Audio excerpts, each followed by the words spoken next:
Bordeaux et son port de la Lune en référence à la forme en croissant de la Garonne à cet endroit. Longtemps, l'activité portuaire fait la richesse de la capitale girondine avant d'être déplacée plus en aval.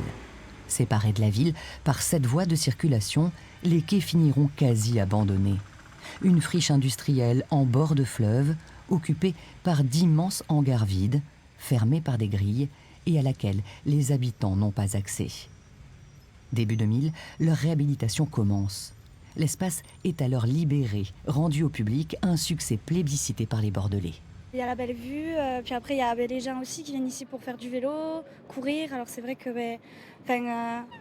c'est chaleureux. Moi j'ai connu Bordeaux que beau. Je peux en dire que du bien. Surtout qu'il se passe tout le temps plein de trucs.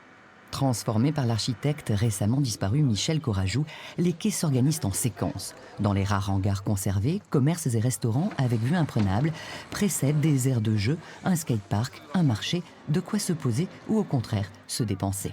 C'est libre en fait, gratuit. Matin, midi, soir, les gens ils viennent, ils partent, ils viennent jouer. Une promenade de 4,5 km entre fleuve et façade du XVIIIe siècle. Un ensemble architectural unique, labellisé Patrimoine mondial de l'UNESCO, le plus vaste périmètre urbain jamais classé. On offre une carte postale qui est exceptionnelle. Bon, il y a d'autres villes, mais pas aussi bien. Moi, je fais toutes les villes qu'il y a en Europe. Non, Bordeaux, et sur les quais sont offerts, la Garonne, le site avec la Garonne. Bon, il y a très peu de villes qui peuvent se vanter d'avoir un succès pareil. Symbole de ce renouveau des quais, le miroir d'eau, avec ses reflets et ses jets adorés des Bordelais, et où tout un chacun se fait aujourd'hui immortaliser.